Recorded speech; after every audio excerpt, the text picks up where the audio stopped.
ng mga nagbabagang balita. Pagkakaroon ng bullet train rutang Manila to Bicol vice versa, posible ayon sa isang senador. Lalaki sugatan sa pananaksak sa San Fernando, Camarines Sur. Pagbibiro, ugat umano ng pananaksak. At libreng gamot na pinapamahagi ng provincial government ng Camarines Sur. Laking tulong sa mga nagmi-maintenance medicine.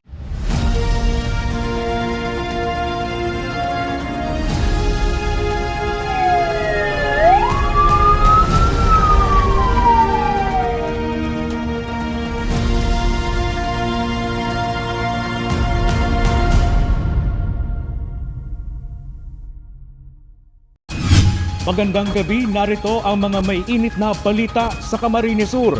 Suntok sa buwanman para sa ilan, ngunit posible umanong mangyari ang pagkakaroon ng bullet train Manila-Bicol vice versa. Ayon yan sa isang senador at mambabata sa Camarines Sur.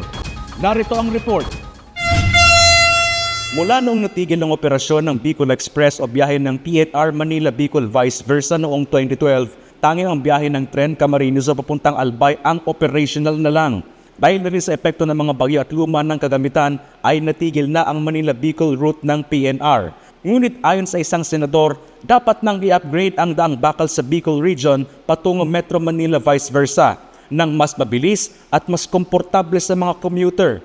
Yan ang bullet train na suntok sa banwan sa paningin ng iba ay posible ayon sa isang senador at kay Congressman El Rey Villafuerte.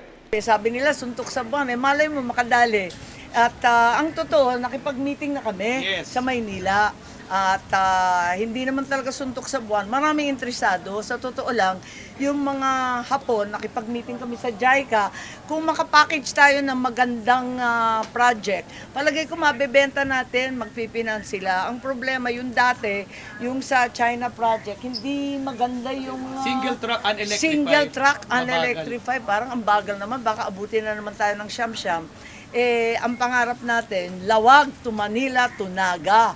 Di 2 oras lang kada leg, yung bullet train. Ayon sa senador, mas mapapaiksi nito ang biyahe patungo Manila-Bicol vice versa sa loob lang ng 3 oras mula sa halos 12 oras na biyahe sa South Road.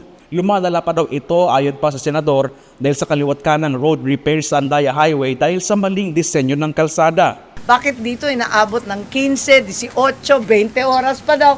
Kawawa naman ang Bicolana, hindi naman yata tama yun. Kaya asikasuhin na natin yan. Matagal na din umano itong pinapanukalan ni Congressman El Rey Villafuerte na magkaroon ng ganitong railway system ang Bicol Region kaya sa Japan at iba pang bansa. Well, tinutulak namin yan. Tinanong po niya ako kung anong maganda at marami tayong kakamping senador na gusto niyan. Si Ping Lacson, si Erwin Tulfo, na tulungan natin yung may mga ganyan. Kasi nung pinost ng Bicol Saro yun, maraming mga kritiko na imposible raw. Para sa kanila imposible, pero kung maganda ang talaga hangarin mo, magkakatotoo yan. May nakausap na daw na bansang opisyal na magpupondo ng naturang proyekto. Binigyang din ito ang magiging impact nito hindi lang sa Camarines Sur, maging sa mga dadaan ng ruta ng bullet train. Dadagdagan po negosyo, turismo. Biro mo, less than 3 hours lang, 2 hours, 2.5 lang, Manila-Bicol. Dadagdagan na po yung turismo at bababa yung fare. Kasi ngayon, aeroplano mahal eh. Chris Novello, CSN. Aabot sa 700,000 pesos ang halaga ng sinirang substandard na mga produktong nakumpiska ng DTI. Mga binibentang substandard na produkto, pandaraya daw sa mga consumer. Narito ang ulat ni Marge Serigo. Gamit ang heavy equipment na ito, aabot sa 700,000 halaga ng mga substandards na produkto ang sinira ng Department of Trade and Industry. Ang mga substandards sa produktong ito ay pinaghalong construction, decoration materials at iba pa na nakumpiska sa iba't ibang tindahan at establishmento sa Camarines Sur. Tinatawag itong uncertified products ng ahensya dahil wala itong Philippine Standards o PS Mark at Import Commodity Clearance o ICC stickers na malinaw na pagbalga sa Republic Act 4190 o Product Standards Law at Department Administrative Order No. 02-2007. Meron dapat sila ng mga tinatawag na or compliance dapat sa Philippine National Standards, meaning dapat may ICC mark, may PS mark. Now we would like to have a refresher core para at least magiging compliant sila dito sa Philippine National Standards. At the same time, we would like also to refresh them doon sa ibang business laws. Ginawa ang ceremonial destruction at disposal ng mga violative products ngayong World Consumers' Rights Day. Kaya ang pagbebenta daw nito sa merkado ay malinaw na pandaraya at panlalamang sa mga consumers. Sinisiguro ng DTI ang kaligtasan ng mga consumers sa pamamagitan ng regular na monitoring sa mga nahulihan ng mga naturang produkto. Samantala, idodonate naman sa mapipiling agri-group at sector ang ibang mapapakinabangan pang mga produktong nakumpiska ng DTI para mapakinabangan. Marge Serico, CSN. Nagpapagaling pa ngayon sa ospital ang isang lalaki sa San Fernando, Camarines Sur matapos masaksak ng kanyang katrabaho. Pikunan ugat umano ng insidente. Narito ang ulat ni John Amador. Sugat na ng isang construction worker matapos pagsasaksakin ng katrabaho nito sa Zone 3 Pamukid, San Fernando, Camarines Sur nitong Miyerkules, March 12. Ayon sa San Fernando Police, sa mismong construction site ng salarin at biktima nangyari ang pananaksak. Nagkakita ng stabbing incident. Ang biktima si Richard Perez na taga Barangay Pamukid, nagdemansa sa iyang bigtatrabahuhan sa Lone Group construction site kung saan nagkagwa siya ng personal na konfrontasyon sa iyang katrabaho na welderman na si Nissan Globio, taga Eastern Samar. Oo. Hanggang sa ang personal nindang diskusyon na nag-abot sa pagkakasaksakay ng victim. Tapos ining biktima nagkagwa ng tama sa iyang tuong hita tapos sa walang likod. Lumalabas sa investigasyon ang PNP na nag-ugat sa maling biro hanggang sa puntahan ng biktima ang sospek. Nagkaroon ng konfrontasyon hanggang masaksak ito ng 2 beses. Base sa investigasyon ng samuyang investigador, ini nag-ugat sa sorubahan sa trabaho. Ang biktima hanggang ngunyang po yaong pa sa Bicol Medical Center para sa iyang pagpabulong. As in, ang suspect po mahampang sa kasong prostrated homicide. Sa mga ganitong mga insidente, maaari pa umanong maiwasan na mahantong sa pisikalan. Ang payo ng PNP, sa mga araw po kaning insidente, dapat po, permi lang po kitang kalmado, pag-isipan tapo, permi ang satuyang gigibuon, dahil na po kita mag-abot sa araw kayo na yun na magkakauga po kita ng problema. John Amador, CSN.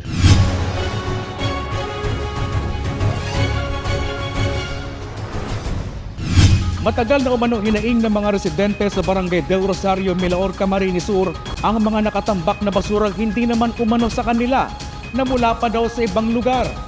Narito ang report. Kasing init ng sikat ng araw sa mata pag napadaang ka sa Maharlika Highway na sakop ng Barangay Del Rosario at iba pang katabing barangay sa Milaor, Camarines Sur. Dahil yan sa mga nakatambak na basura sa tabi ng kalsada na sinamantala naman ng napadaang nangangalakal na si Alan na taga Pamplona. Nagkalakal na doon sa list from nagapit na kami. Hindi po sa pang basura sa tambak, plastic, lata. Di naman po nagkakalat na. Pagkakalat na po ito sa atin na yan. Ngunit ang mga basurang ito, hindi umano galing sa mga residente sa lugar. May nagbabagsak umano sa mga basura na hindi nila kabarangay. Alawig na. Sa aga-aga. Kung may darabagan, 4 na tako, 4 naman sa aga, 4 naman. Sa dakong na po, maglaranin ko, garo, napasanatanti, garo na ilan. Oo. Pero ang try mo, may lawog. Masako-sako. Na. Lalo na pong dawa, bako kung, lalo na sa ibang nag-aagi. Mga konsanhali, mahiling yan. Ano na sa panawa na bilaw? Nag-atig na. Ang gusto ko pong talaga malinig. Minsan na umano itong sinulusyonan ng lokal na pamahalaan ng barangay, ngunit patuloy pa rin umanong tinatambakan ng basura ng mga taga-ibang lugar ang kanilang barangay. Ang manunungod po dyan sa nahiling na nakatambak na basura sa Zone 6 Barangay Del Rosario, along the highway po yan na kung saan po talaga kadto pa poon po ako nagtukaw bilang kapitan, saro po sa pigi-implementar ko ang kalinigan. Sa area pong iyan, Talaga pong problema miyan dahil dakol po dyan ang nakatambak. Si inot po kadto, pigsakripisyuhan mi po yan na maski mabata, may mga ulod na. Pigbuburong kalmi po yan kang barangay official appointees, asin iba pang kaibanan migdi sa barangay para makakuha po kaming ebidensya. Ngunyan po, ang nakuami po dyan, itong mga sa Shopee po baga, may address, may cellphone number, talagang nakaano man po si samong pagparapagal, tulos ko po yung piga-apudan. Nakontak mi po ito, takot man po sinda. Iyo po talaga ang sabi mi, may basura po kamo digdip. Ayon kay Kapitana Hausian, hinakot na nila ang mga unang tambak ng basura at ilan na umano ang kanilang naipatawag sa mga katabing bayan na napatunayang nagtatapon ng basura sa kanilang lugar na nag-community service dahil sa paglabag sa ordinansa ng barangay sa tamang pagtatapon ng basura at may pakiusap din si Kapitana. Ang pakiulay ko po, sabi po kayan, inot po talaga mapuon sa kangharong, sa mga barangay official, sa mga organisasyon, sa lambang individual na tao na pag makulugan ta po ang pag-apuning basura. Kung dai mo po yan basura, dai mo po pag-apon sa tinampo o sa kataid na harong, ilaog mo po sa saimong residensya. Asin dai po magtuod na pagparatambak na lang sa bakanting area. Jan Amador, CSN. Gaya ng isang kanta ay patuloy pa rin ang awit ng buhay ng isang Bicolano singer at songwriter na si Ildefonso Celo Celo. Mas kilalanin pa natin siya sa report ni Eli Balbin. Daiko ka ipuhan ang mamantikang kakanon, kunhali sa gibong bakong tultol. Daiko ka ipuhan ang kwartang milyon-milyon, kung hali man lang sa gibong hakbon. Nakilala si Ildefonso Celo Celo Jr. mula sa bayan ng Goa, Camarines Sur bilang isang folk singer, songwriter. At kilala din siya sa paglikha ng mga Bicol song tulad ng Pandesal, Terminal at marami pang iba. Ilan sa mga kanta niya ay naisali sa Songwriter Festival sa Bayan ng Partido area at Naga City. Si Celo Celo Ildefonso Jr., isang taga-Goa, taga-Partido area na folk singer, songwriter din, na nakilala sa paggawa ng mga Bicol songs tulad ng Terminal, Pandesal, at marami pa iba ng mga naisali sa mga songwriting festival dito sa Partido area at sa Naga. Ayon kay Ildefonso, nagsimula siya sa musika at kalaunan pagbabanda noong nasa kolehiyo na siya. Nag-umpisa din ako sa pagbabanda. Yung college days ko, nagbanda kami. Malaking impluwensya din sa kanyang karera ang mga nakilala niyang kapwa-artist nung panahon na nagsisimula pa siya. Ferdinand de Madura, malaking impluwensya sa akin yan. Henry Toralde, yung nagpasikat ng boses ni Lolo. Tsaka Jerry Latumbo. Nitong huli naman, yung mga sa Partido area, may mga namit akong mga senior sa akin. Yung nasirang Chuni Garcia Torena. Kumbaga, doon ako nagkaroon ng interest na magsulat. Nung lagi na kami magkakasama. Kasi papalitan na kami ng mga ideas. Ngunit gaya ng isang kanta, may mga hindi naaayon na tono sa kanyang buhay. Dumating pa sa punto na muntik niya ng sukuan ang kanyang music career dahil sa mga pagsubok gaya na lang nung panahon ng pandemya. Nung karoon ng lockdown, yung problema ko kasi wala talagang hanap buhay. Kasi bawal yun sarado lahat ng bars. Kahit yung magtipon-tipon ng tao, bawal. Kahit yung kapitbahay namin, gusto kong patugtugin, bawal. Tinigil ko muna yung pagtugtog. Hanap ako na ibang trabaho. Nag-construction ako. Yan. Nagkaroon ako trabaho. Pero, di ko pa rin kinalimutan yung pagtugtog. Sa ngayon, patuloy ang paglikha ni Ildefonso Celo Celo Jr. ng kanta. Nagpaabot naman ang mensahe si Ildefonso sa mga nagsisimulang gumawa ng kanta. Tulad naman dati ko sinasabi, kung gusto mo talaga, may hiling ka sa pagsusulat ng kanta. Hindi na sa pagsusulat ng kanta, kahit anong arts na pinasok mo. Sabi ko, galing sa puso, maging honest ka, at huwag kang susuko. Eli Balbin, CSN.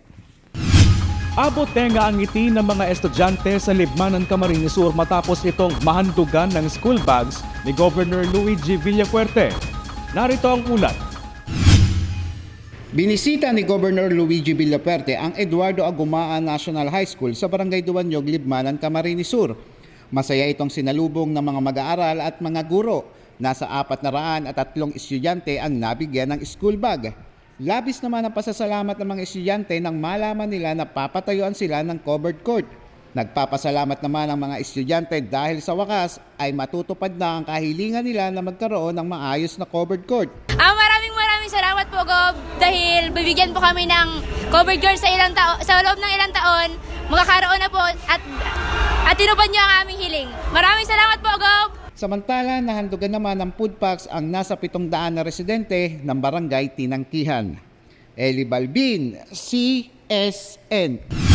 Hindi na nawawala ang maintenance medicine habang tayo ay tumatanda. Kaya laking tulong sa mga taga Camarines Sur, lalo na sa mga senior citizen, ang libreng maintenance medicine ng provincial government ng Kamsur.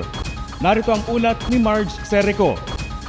Sa senior na edad, iba't ibang gamot na ang iniinom ni Tatay Efren Marco na maintenance medicine.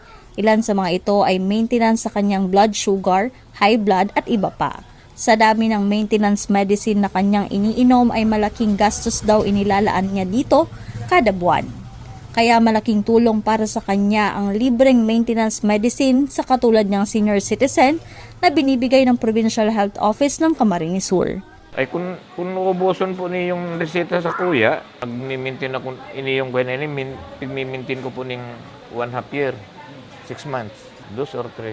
3,000? Ay dadakula ako na salamat sa nagtatabang sa tuya na arukan mga nagkaigwadigdiyo sa capital ni libreng bulong. Ay ang mga Villafuerte. Number 1 na nagtatabang sa taong kasaraditan.